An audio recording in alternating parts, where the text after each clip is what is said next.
여러분 안녕하세요. 저는 여러분의 구독자 중 한 명으로서 이런 상황에 처하게 된 것에 대해 상상조차 하지 못했어요. 제가 오랜 시간 구독을 하던 애청자로서 이런 일이 벌어질 줄은 전혀 상상도 못했어요. 아마 조상들도 이 사건을 예측하진 못했을 것 같아요. 처음에는 상황이 어려워서 참을 수밖에 없었지만 참고 있으면 안 좋다는 말이 있죠.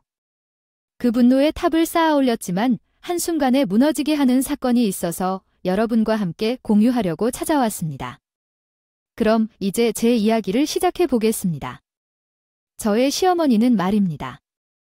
이상한 질투심으로 눈이 멀어서 상황을 제대로 파악하지 못하고 빈정거리는 말부터 시작하는 분이었어요. 결혼 전에는 어떤 사람에게 그런 행동이 가능한지 의문이었어요. 제게 교묘하게 상처 주는 말과 행동을 자주 했는데 그것이 얼마나 나빴는지 모르겠어요. 특히 결혼 후 신혼생활을 즐기던 중 임신을 하게 되었을 때 축복받아 마땅한 일인데도 제가 멋같은 소리를 하며 괴로운 일이 있었어요. 저희 집에 불쑥 찾아와 내 얘기를 살살 꺼내는 건 정말 심한 행동이었어요.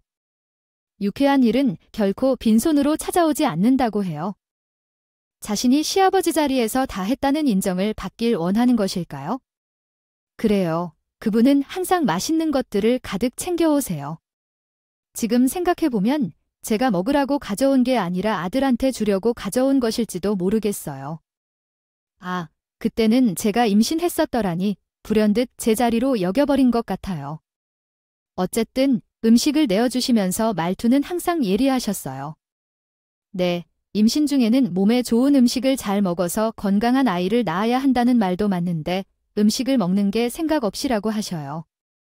네, 조금은 살이 찌는 걸까봐 친구들 말해주신 적이 있는데 며느리들이 살이 빼기 어렵다고 해서 칼로리를 계산하며 먹는다는 얘기를 했대요.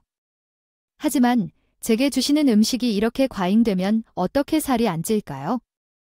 그리고 모유 수유하면서는 살이 빠진다고 들은 적이 있어요. 그리고 임신성 당뇨도 없고 병원에서도 이렇게 잘 챙겨 먹으라고 했는데요. 그게 뭔가요? 아이돌이 오면 더해 너 살이 붙었다고 소박한 말투를 취하신 거 아니세요? 무슨 말씀이죠? 그렇게 선하게 하시지 마세요.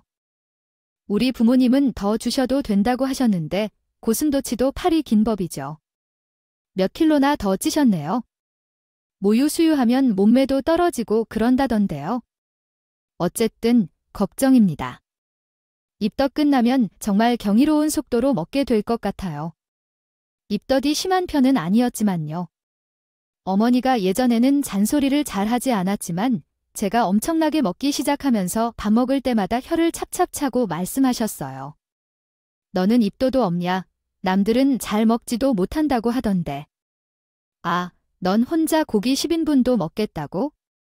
야, 이러면 집에서 밥 먹을 때 우리 아들 밥상엔 반찬이 없겠다. 너 임신했다고 집안일도 안 하고 쟤라도 부지런히 움직여야 살이 좀 덜 찌지 않겠니? 그런 식으로 매번 잔소리와 빈정거림을 섞어 이야기했어요. 아마 제가 믿기 싫었을 것 같아요. 제 남편은 제보다 2살 어리고 신우라는 아들이 있었어요. 신우는 저랑 동갑이었는데 어릴 적에는 별로 일에 관심이 없는 사람이었죠. 그런데 조금 이상한 게 말리는 신우는 없으니까 남편은 엄마 편을 들더라고요.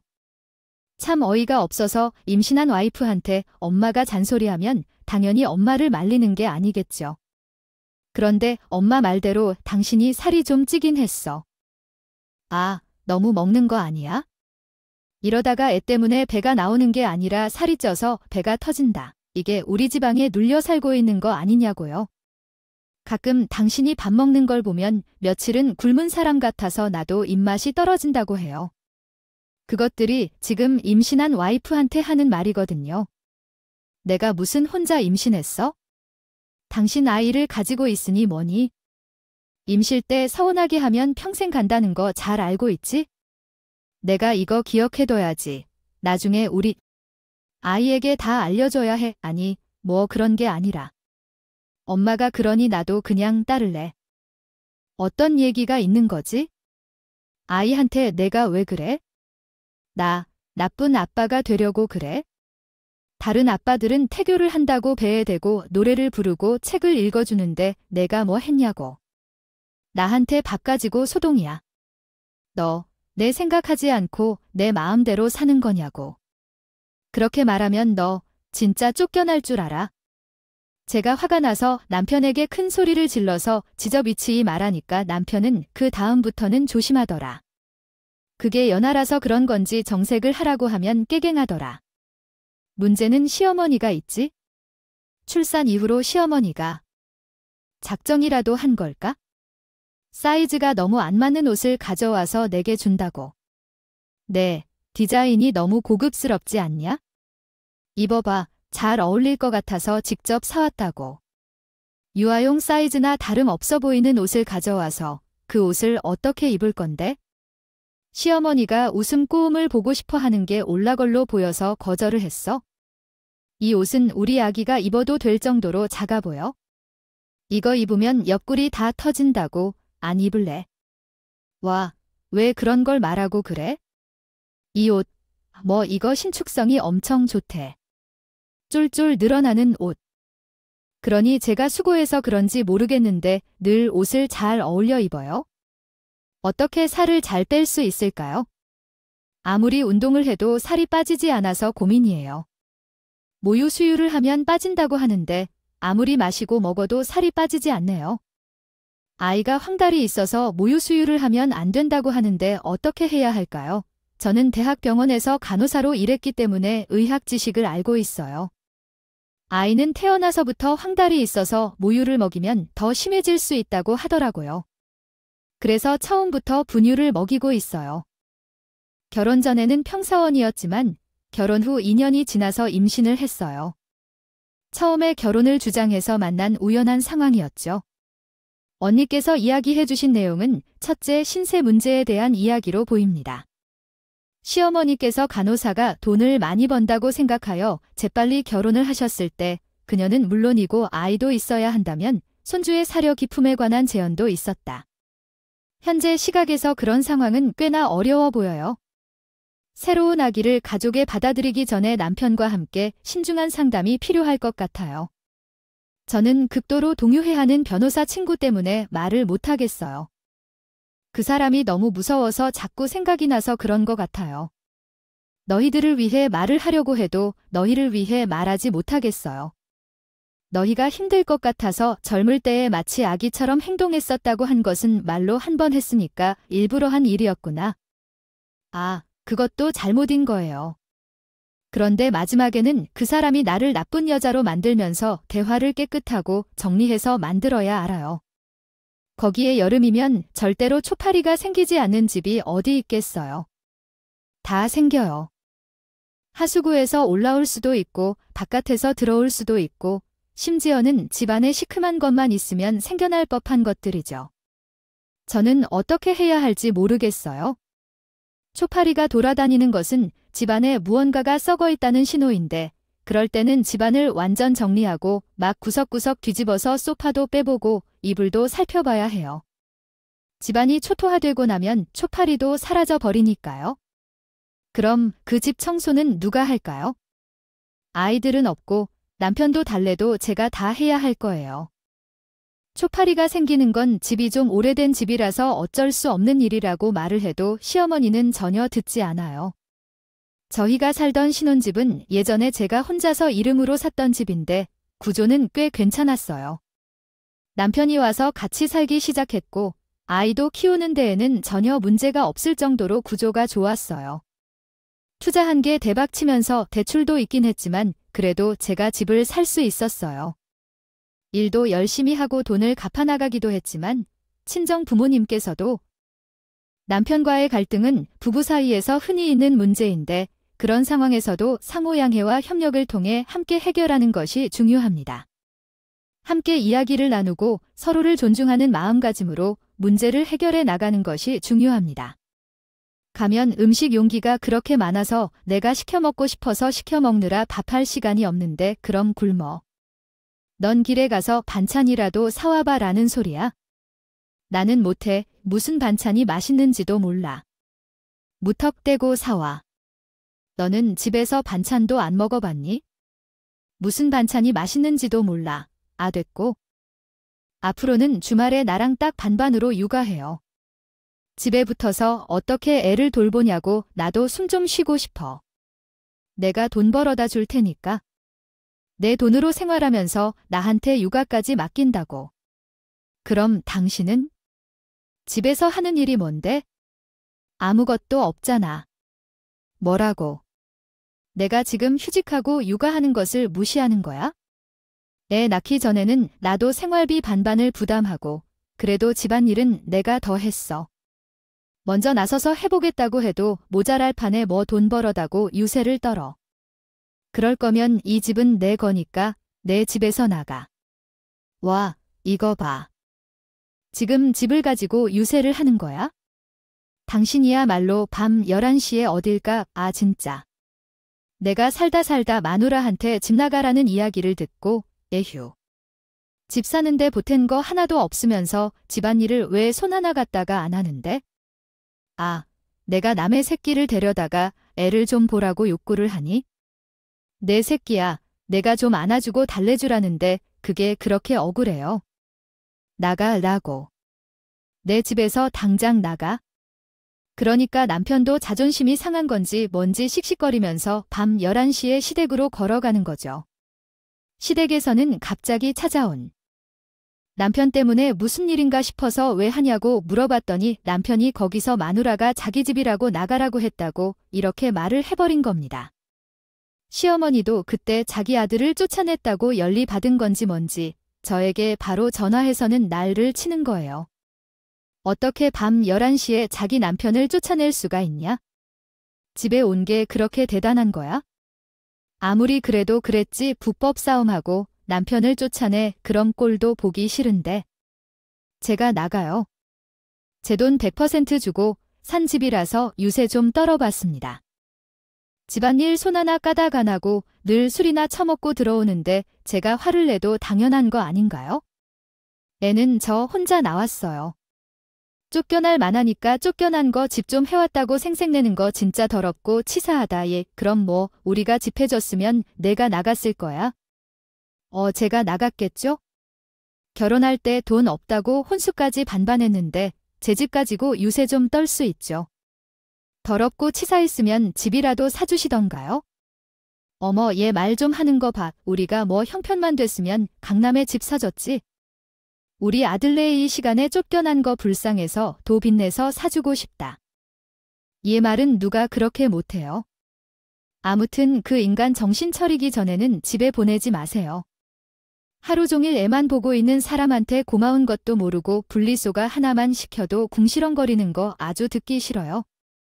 집안일에 손 하나도 안 될 거면 아예 오지 말라고 전해주세요. 너는 그게 혜미한테 할 말이니?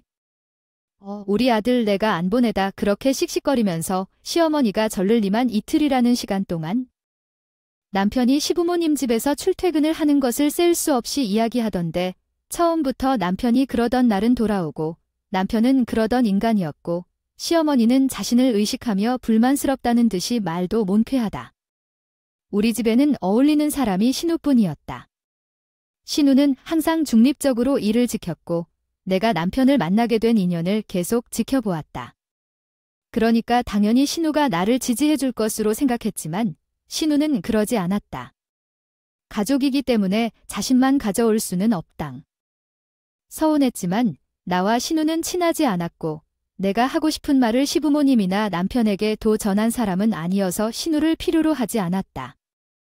속으로 울부짖고 있던 사람이었다면 당연히 신우에게 의존할 필요가 있겠지만 진실을 들으며 그런 것은 없었다. 어느 날 시어머니 집에 갑자기 누수가 생겨 열흘 이상 수리해야 하는 큰 일이 발생했다. 시어머니의 집은 전세였고 그래서 낡아 있었고 윗집이 리모델링하다 수도관에 문제가 생겨 시어머니 집까지 영향을 주었다. 하루 이틀로는 처리하기 어려운 상황이었다. 저는 정말 당황스러웠어요. 시어머니가 집에 오게 되어서 어찌할 바를 몰라 했어요. 자존심 상해지는 것 같았어요. 이렇게 열흘이나 지난 후에야 그때까지 정신없이 살아온 것처럼 어느새 익숙해져 버렸답니다. 시어머니가 제 집을 떠나기로 결정한 뒤엔 조금은 그리운 마음도 들더라고요. 그리고 한 가지 잊지 못할 건 시어머니가 제게 물어왔던 말이었어요. 여기서 나가는 게 좋지 않아? 시어머니가 물었는데 저는 그때 못 대답했어요. 집에 오래 머물렀지만 시어머니가 아주 떠나는 건 많이 아쉬웠던 게 사실이에요. 세탁기를 작동시킨 뒤 옷을 빼뒀는데 왜 옷이 하나도 세탁되지 않았을까요? 여기에 벗은 옷이 있는데 왜 세탁되지 않은 거죠? 아마도 제출을 안 한 옷이겠죠? 그러면 세탁통에 넣어야겠네요. 제가 2번, 3번 입는 줄 알았는데 세탁통에 넣어서 문제였군요. 세탁기로 옷을 세탁하는 줄 알아도 소용없겠죠. 어머님이 손으로 세탁하라고 했나 봅니다. 우리 남편조차도 세탁통에 옷을 넣는 것을 알거든요. 설거지도 안 하고 청소기를 돌리지도 않았어요. 집안일을 전혀 안 하면서 시어머니만 구석구석 살피는 모습이 얼마나 고된 일일까요? 생각보다 오래된 아파트인데도 튼튼하네요. 보수할 일이 없어요. 이 집을 사실 때보다 가격이 2배나 뛰었어요. 시어머니는 제가 집을 얼마에 샀는지 말하지 않았지만 부동산에 가서 가격을 확인했나 봅니다. 부동산에 가서 물어보니 주변 아파트와 비교하면 가격이 꽤 높다더라고요. 돈이 많은 것 같다고 해서 절약해서 집을 산 것이에요. 제가 투자한 것이 잘 되어서 괜찮은 가격에 산 것이죠. 그것도 다 운이겠지만 눈이 좋은 것도 있어요. 축하한다는 뜻으로 더 이상 언쟁하지 않았어요. 시어머니는 이틀 뒤 자신의 집으로 돌아갔고 시어머니가 없어져서 일거리가 확 줄어든 느낌이었어요. 한동안은 숨을 좀 돌리면서 살았죠. 그 뒤로 시간이 조금 더 지나고 나서 신우가 결혼을 하기로 했다면서 좋은 소식을 전해주었어요. 그런데 우리 신우이가 일반 중소기업에서 사무직 직원으로 일을 하고 있었는데 집을 구하려고 보니까 대출 걱정이 이만저만이 아니었나 보더라고요. 시어머니랑 신우가 살고 있는 집이 방 2칸짜리 전세집이었는데 시댁 생활이 넉넉한 편은 아니었거든요. 집에서 일을 하는 사람이 신우뿐이다 보니까 신우가 시어머니 생활비까지 전부 부담하고 있는 상황이었고요. 시어머니는 신우가 벌어온 돈을 막히는 것 같았어요. 열흘이라는 시간이 10년 같이 느껴졌어요. 어떻게 이렇게 살 수 있겠어요? 시어머니가 열흘 동안 제 육아도 도와주고 살림도 도와주고 했다면 좀 진심으로 고민이라도 해봤을 텐데 이거는 아예 고민거리도 되지 않은 문제였어요. 같이 살자고요. 어머님 지금도 자녀를 키우는 기분인데 자녀를 키우는 기분 들 것 같아서 싫어요? 저희 집에서 지내셨을 때 살림살이 한 번도 안 도와주셨잖아요. 그거야 참지가 치면 또 내가 집안일도 도와주고 그러는 거지? 내가 설마 그때처럼 그러겠니? 제가 본 게 그것뿐이라서 믿을 수가 없네요. 그러니까 미리미리 좀 잘해주셨으면 어디가 더 나아요. 며느리만 보면 어떻게든 부려먹으려고 그러시고 내가 언제 또 부려먹으려고만 했다고 그런 소리를 해서 우울하게. 아무튼 같이 살면 참 좋을 것 같은데 돈 문제도 해결되는 거고 전 싫어요. 제가 어머님 모시고 살기 시작하면 정말 피가 마를 것 같아서요. 저도 제 집에서 편안하게 좀 쉬고 해야 되지 않겠어요? 같이 사는 건 죽어도 싫으니까. 어머님 원룸 하나 얻어서 거기서 생활하세요. 형님 시집 갈 때 어떻게 100% 도움을 주겠어요? 저희 결혼할 때는 돈 없다고 아무것도 안 해주셨으면 그거랑 같니? 우리 딸이 사돈댁에서 무시받고 그럴까 봐 걱정돼서 그런 거지? 그리고 같이 사는 게 왜 싫다고 그러니? 내가 너네 집님 도와주고 애도 봐주고 하겠다니까. 너한테도 오히려 좋은 일일 수도 있어? 어머님이 도와주신다고요? 열흘 동안 빨래통에 빨래 하나 제대로 집어넣지 않는다고요? 그렇지 않은 사람이야 어머니, 양심을 두드려 생각해보세요. 열흘 동안 우리 집에서 머물러 주시면서 도와주신 적이 있나요? 방해만 하셨지 무엇을 도와주신 거죠? 참, 집 가진 게 아주 유세아. 애미 갈 곳 없다며 죽어도 싫다고 말하는 며느리를 집 가진 게 유세전. 어떻게 살라는 집을 마련하라 하죠? 원룸이라도 얻어서 살라는데 그 뒤로 집에 대한 얘기 나오면서 자리 피할 때 같이 살기 싫다는 마음을 대놓고 드러냈어요. 신우는 결혼 준비로 연락할 틈도 없이 바쁜데 돈이 없긴 없나 봐.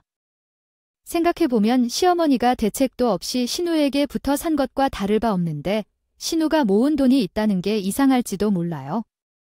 전세금이 겨우 1억 7천만 원뿐이었는데 원룸으로 이사해도 보증금 1억이 거뜬해 보였어요. 7천만 원으로 시어머니 노후 준비하고 신우를 시집 보내기에는 당연히 돈이 부족했죠. 그리고 1억짜리 원룸을 얻으면 월세도 꼼꼼하게 내야 했기 때문에 시어머니 얼굴에는 더욱 수그러들어 보였어요. 아프다 한 듯이 운치 있게 보이면서 끙끙거리는데 남편은 챙길 수밖에 없는 상황이에요. 답이 없길래 직접 합가를 거절하고 남편은 제 집이니까 내보내기 부담을 짊어져야 했죠. 그리고 2달이 지난 어느 날 술에 취한 채 들어온 신우가 시어머니에게 주의를 사실이야. 여태껏 엄마에게 주던 생활비를 아끼고 모은 돈이 있어서 돈을 많이 썼다던데 내가 너무 대충해서 돈을 막 썼나 봐. 그런 말이 있던 모양이었어. 그런데 그런 말이 시어머니에게 상처를 주는 일이었나 보더라고. 기절입고 있는 시어머니는 전세금을 빼서 신우에게 준다더니 알아보려던 것보다 품질이 떨어지는 오래된 집에 들어가게 되었어. 혼자 어려운 환경에서 살던가 봐. 딸이 존중받고 싶어 했던지 뭔지. 그런데 신우의 결혼 준비가 다시 시작될 줄 알았는데 시어머니는 더 얼굴이 타고 뼈만 남을 것 같더니 무력하게 보였어. 시어머니가 원룸에서 살기 불편하지는 않나? 아니면 꿈에서 뒤숭숭한 일이 있나? 얼굴이 나빠지는 건 문제가 있어 보였으니까? 가만히 생각하니까 사이가 안 좋아도 몇 주 만에 쭉 빠지고 볼이 푸르면서 걱정이 더 생겼어. 기운이 없고 맛난 음식도 안 들어가고 속이 느긋하더니 몸 건강하지 않으면 말이지. 그래서 남편과 시어머니를 데리고 병원에 가서 검사를 받았는데 그랬더니 시어멜서가 위암이 된다더라고. 시어멜리도 충격을 받았고 남편과 내게도 충격이었어. 시어멜리 병이 나왔는데 암이다는 말에 풀리지 못했고 의사는 빨리 수술을 받아야 하고 항암 치료를 받으면 크기가 작아질 수 있다더라고. 당연히 시어머니가 암에 걸렸기 때문에 신우의 결혼 준비도 일시 정지 상태가 되었고 온 가족이 번갈아가며 시어머니의 항암 치료를 도왔습니다. 시어머니는 항암 치료를 시작하고 살이 빠지고 머리카락도 빠지며 얼굴이 가죽만 붙어있는 것처럼 살이 빠지는 것이었어요. 아마도 나이가 있어서 독한 약을 써야 하는 것 같아서 그랬던 것 같아요. 시어머니는 매우 힘들어하고 힘들 때마다 저를 보면서 비약도 거리지 못했습니다. 이에 며느리야. 내가 아파 보니까 이제서야 정신이 번쩍 뜨는구나. 글쎄, 항암이 이렇게 온몸을 만신창이로 만들 줄 몰랐다. 나는 크기도 작고 수술해도 금방 완치될 거라는 판정을 들었지만 아프더라. 시어머니가 취한 표정에 비약 소리를 내며 말했습니다. 제가 답했죠. 어머님, 무슨 그런 마음을 하시나요? 지금부터 이겨내시면 될 거예요.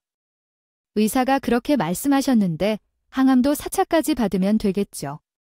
그러니까 조금만 힘내시고 버티세요. 시어머니가 덧붙였습니다. 이러다가 내가 먼저 가면 어떡하죠? 우리 딸을 시집 보내줘야 하는데 어머님, 혼신 다해 버티고 계셔야죠. 제가 다 듣고 있어요. 잘못한 일이 있다면 용서하고 더 이상 자책하지 않으셔도 돼요. 제가 옆에서 도울게요. 아무리 힘들고 아파도 버티면서 살아주시면 돼요. 때마침 눈물이 뚝뚝 흐르시는 시어머니를 보며 말했습니다. 할머니는 저에게 이야기를 말할 때 항암 치료를 받으면서 더 명랑해졌어요. 시우와 남편은 일하러 나가고 아이를 친정에 맡겨 시어머니를 돌봤어요. 시어머니는 병원비를 책임지는 것에 감사해 하면서도 자식들을 직접 볼 수 없어 아쉬워하셨어요. 너는 얼마나 다행한지 모르겠다. 내가 자식들에게 짐만 되어버렸다. 아주 속상하고 면목이 없어. 아쉽군. 빨리 떠나야 하는데 내가 돈만 빼앗아가서 그러면서도 어떻게든 아이들이 자신들을 원하는 것을 바랐어요. 병원비를 갚아야지. 지금 경과도 잘하고 수술도 잘 됐을 텐데. 회복에만 힘써라 하고 말했어요. 항상 잘해주고 존경받기 바라는 마음이었나 봐요. 며느리가 어떻게 대우받기를 바라는 것 같았어요. 내가 한 일에 대한 보답이나 미련이 남지? 내 옆에서 허리판까지 들어준 며느리와 함께 살 것이다. 내게 할 일 없이 죄를 다 갚아갈 거야. 하지만 길게 살아야 해. 산책이나 가서 바람도 쐬고 일주일에 몇 번 해야 몸이 괜찮아진다고 그러면서도 세심하게 챙겨주시던데요. 수술도 잘 마치고 회복하셨습니다. 다행히 암이 완치되어 건강하게 퇴원할 수 있었습니다. 퇴원하여도 걱정이 되어 시어머니가 사는 집에 찾아가서 함께 지내며 돌봐주고 같이 식사도 했습니다. 사이가 좋지 않았던 우리가 한때 아픈 것인지 시어머니가 정말로 정성을 다해 대해 주셨습니다. 서로 마음을 열고 점점 가까워졌고 오해도 풀었습니다. 시어머니가 회복하여 다시 결혼 준비를 시작했지만 어느 날 남편이 술에 취해 제 어깨를 붙잡고 울면서 고된 치료를 견뎌낸 후 다른 장기까지 전이되어 시한부 판정을 받았다고 말했습니다. 저는 그 소식에 너무 충격을 받아 아무 말도 할 수 없었습니다. 그동안 시어머니가 얼마나 힘들게 견뎌낸지를 지켜보며 깨달았기 때문입니다. 시어머니와 함께 지낸 그동안의 소중함을 깨달았고 암 진단 소식을 듣고 마음이 아프더군요.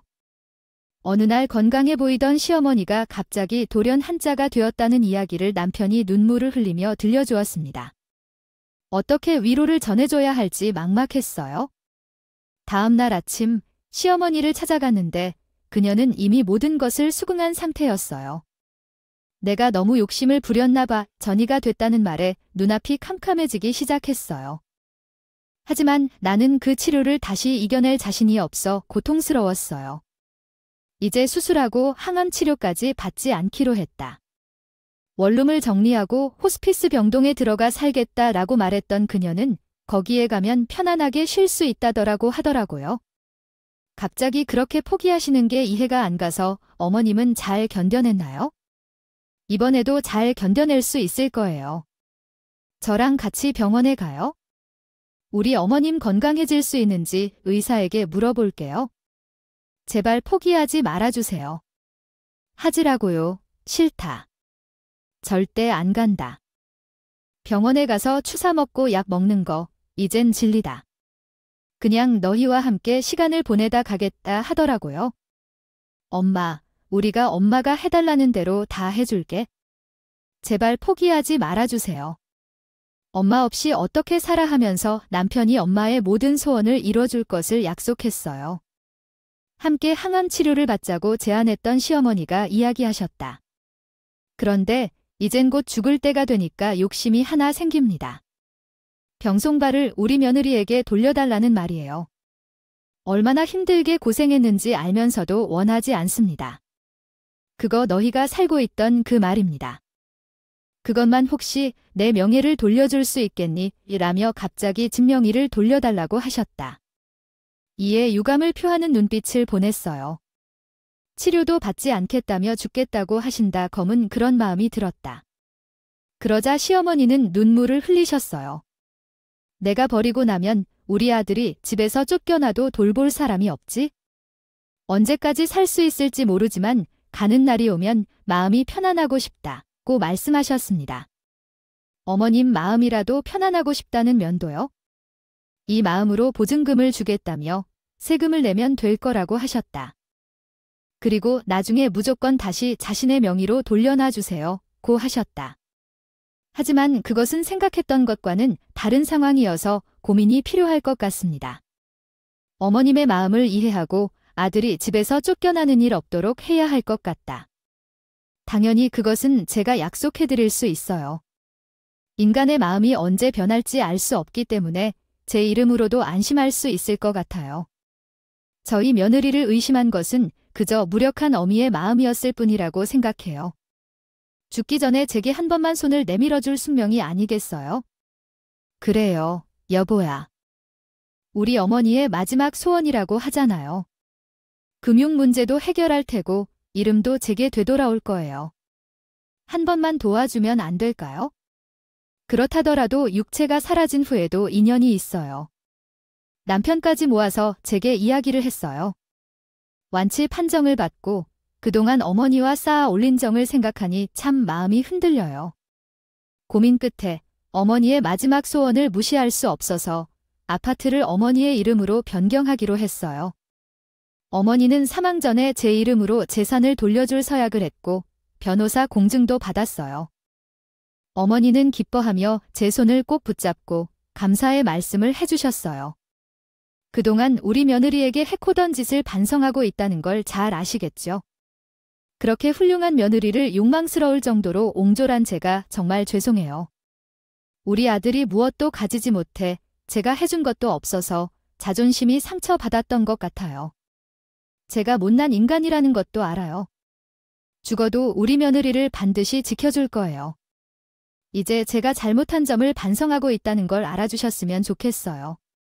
마음이 참 아픈데 그렇게 비열했던 과거가 있었어요. 나는 전혀 기억되어 버렸다. 마침내 시한 없이 받은 것이라고 이토록 마음이 너무 아팠다. 그러나 진명이가 되고 바로 모든 사건의 소금살을 이해했다. 진명이가 신우라는 이름을 갖고 있었음을 알게 되었고 그것이 어떤 꼴통 같은 일인가 싶어 그 사실을 알게 되자 즉각 시어머니의 작은 방으로 향했다. 어머니, 갑자기 진명이가 신우로 바뀌었다고 했어요. 다 알고 왔어요. 그때 시어머니는 처음에 당황했지만 갑자기 웃음을 터뜨렸어요. 정말이지 시어머니가 미쳤다고 생각했어요. 배꼽아, 나는 눈물을 조금 흘리면서 말하기 시작했어.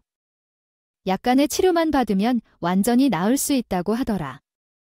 그래, 어머니가 이제는 딸에게 좋은 일을 할 수 있게 도와줘서 고마워요. 그동안 내 딸이 돈으로 모든 것을 했어? 그들은 딸에게 여행이 좋다고 말했지만 결혼은 조금 고실감이 있는 것 같았어요. 아이고, 어머니의 집을 침범해야 한다는 것은 왜죠? 그곳에서 편안하게 새 삶을 시작할 수 있어야 해. 결혼이 짐스럽다면 집도 해줘야 한다고. 아이고, 멍청한 아이들 덕분에 가족 전체가 풍족해졌어. 고맙다.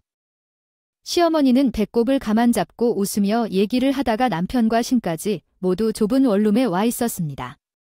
자식들이 왜 이런 일이 생겼을까요? 아이들이 불렀다고 가짜 신분씨라고 싶어 하는데 이미 다 해결됐는데 무슨 소용입니까? 진명이가 바뀌어 누나 이름으로 불러도 어디 있나요? 진명이가 나에게 해줄 거라고 했는데 왜 누나에게 돌려준 거죠? 같이 속이자고 했잖아요. 내가 연기를 해주면서 누나에게 준다고? 이게 너무하잖아요. 남편도 속이려고 시도했던 것이었나 봅니다. 상황이 너무 당황스러워서 말이 나오지 않았습니다. 시우마는 말없이 시어머니와 남편을 쳐다보았습니다. 너희들은 왜 누나 이름으로 돌려줬나요? 누나도 신혼집 한 채는 있어야지. 너희들은 아직 어린애들이니 큰 집은 필요 없어. 돈을 모아서 대출을 받아서 작은 집으로 이사 가야지. 학과에서 살면 되겠지? 우리 아들이 모든 것을 엿먹지 못하도록 감시해야지. 우리 집 명의를 누나 이름으로 돌렸다고? 이해가 안 가네. 나도 무얼 받아야 할 텐데. 왜 누나가 집을 먹다니? 이런 것이 유세라. 딸이 시집가서 기정하지 말라고 했다. 왜 그 멍청한 며느리가 내 말을 무시하는 거야? 남편은 계속 욕을 퍼부으며 분풀이를 했습니다. 시어머니는 말을 맞출 수 있다고 확신했습니다. 연기까지 했는데 자신한테는 아무것도 낫다고 주장하며 발을 쿵쿵쾅쾅거리며 화를 내고 있었어요. 그러더니 갑자기 반전이 일어나 웃음이 터져나와 깔깔거리며 웃게 되었어요. 그때 막 나는 참 이 바보 같은 지금 캐리나 누가 더 어리석은 인간인지 모르겠어요. 그쪽인가요? 아니면 저쪽인가요? 그런데 옆을 돈돈이 하는 어머니가 갑자기 문서를 들고 왔어요. 여기 보세요. 여기 김미형이라고 써 있는 것이 보이죠? 석자 이름이 써 있죠? 한글로 착오를 하는 것 같지 않죠? 라고 일깨웠어요. 아니, 왜 지금까지 석자 이름이 여기 써 있는 거죠? 이걸 다시 발급받아야 하는 건가요? 속살이락면서 얘기하는 저와 함께 어머니가 문서를 책상에 놓고 따로따로 바라보더니 고민하며 설득했어요. 너무 잔소리 척 사람은 양심을 가져야지. 너 이만큼 하지 말아야 돼. 그러자 신우가 주먹을 꽉 쥐고 부들부들 떨면서 입을 열었어요. 엄마, 정말 너무 마이웨이야. 남들 돈 돌아들기 등의 남의 돈으로 생기내기. 어릴 때부터 너멋대로 내 어린 때의 고생을 다 받아봤지. 그건 말에 등쳐먹는 짓이야. 어머니가 널 위해서 집이라도 이런 집도 갖게 하지 않았으면 그랬는데 뭐 등쳐먹는 짓이라. 아니지, 어머니가 내 돈으로 거둘 돈을 등쳐먹는 짓이야. 이건 약탈 행동이야. 내가 원래 명의로 돌려놨어. 엄마야, 정말 미쳤어. 홀로 울려 퍼지자 어머니가. 나의 자신감이 독해질 것 같아요. 매일 그 집 유일이 내 것으로 정리되어진다. 엄마는 내가 얼마나 열심히 지내고 있는지 모르겠다. 6년 전에 쓰러졌을 때 날 돌봐준 사촌동생이라고 전한 적도 없어. 병원에서 알게 된 것이 아니어도 그때 도와준 사촌동생이었어. 일하러 가는 길에 옆에서 쓰러져 있는 사람이 있었는데 심폐소생술을 해주고 구급차를 불렀어. 병원 근처에서 일어난 일이라서 그 병원으로 옮겨져 왔고 그 사람은 증세로 2번째 방문했을 때 내가 담당을 맡았어. 그 사람이 쓰러진 사람이었어. 나에게 은혜 갚은 사람으로서 친해지게 되고 결혼까지 했어. 그러나 그 사실을 크게 소개하지 않았어. 언젠가는 내게 은혜를 갚겠다고 했어. 당연히 그렇게 되겠죠. 그렇게 생각했었는데 그런 일이 벌어진 건 엄마 말이야. 신우가 제게 왔다가 신우가 알려주었고 다시 가짜 이름으로 집을 돌려주었던 것입니다. 신우가 나에게 은혜를 베푸어 그 은혜를 갚았습니다. 신우는 항상 가족을 위해 힘쓰며 약자를 도왔습니다. 시어머니는 신우를 혹사하며 살았고 신우는 항상 이를 마음에 두고 살아왔습니다. 시어머니는 신우의 돈을 자기 것처럼 사용했고 결혼을 준비하던 신우는 시어머니 때문에 돈을 잃어버렸습니다. 그런데 진명이를 옮기는 과정에서 신우는 복수를 떠올렸습니다. 시어머니에 대한 원한이 커져가며 신우는 마음먹었습니다. 어느 날 집을 다시 차지하고 신우는 시어머니의 행동에 분노하며 결정을 했습니다. 트랜즈레이션 After moving to 신우. 신우 informed me and then returned the house name to me with my name again. 신우 repay me for the grace he had informed me of. 신우 lived his whole life for his younger brother, who was like the son of a Korean style family, taking care of the family and making a living. 엄마는 더 이상 나에게 연락하려고 하지 않으며 궁금해하지 않기로 했다. 인연을 끈 차는 그 말에 시어머니는 벙어리가 되어 아무 말도 하지 못했다. 또한 너도 마찬가지야. 아들이라고 오냐오냐 자라서 할 줄 아는 것도 개뿔 없는 놈이 너같이 주인 없는 놈한테는 너무 아깝다고 말했다. 내 돈을 자기 돈인 것처럼 뻔뻔하게 구는 거 정말 소름이다. 얼굴이 소름 돋아서 어떻게 아무 얼굴도 보지도 않고 가족이라고 부를 가치가 있나요? 당연히 이혼하겠습니다. 이혼 소장을 보낼 테니까 당장 나가. 나는 처음부터 욕심 안 했어.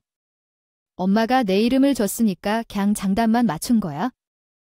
장단만 시어머니가 기가 막혀 헛기침만 내뱉었지만 일을 돌리는 과정에서 세금이 나가기는 했지만 사실 시어머니 돈이나 마찬가지였으니 시어머니가 그 빚을 갚아야 한다고 생각해요. 이을 계명으로 쓰레기 같은 남편을 다시 한번 쓰레기라는 게 증명되어 바로 이혼했지만 고쳐 쓰는 건 아니라고요. 왜 분리수거를 내가 해줘야 하는지 모르겠다. 앞으로는 내 인생, 내가 하고 싶은 대로 하고 싶은 말 하면서 당당하게 내 집을 지켜 살아볼 것이다. 신우의 결혼식에 이전 시어머니와 전 남편은 초대를 받지 않았다는데 저는 형님한테 청첩장을 받아 다음 주에 결혼식에 참석하러 갑니다. 우리 신부 신우가 행복하게 잘 살 수 있도록 그리고 제가도 무탈하게 잘 살 수 있도록 응원 부탁드립니다. 여러분도 모두 무탈하고 성공적인 모든 일들이 이루어지길 바라며 감사합니다.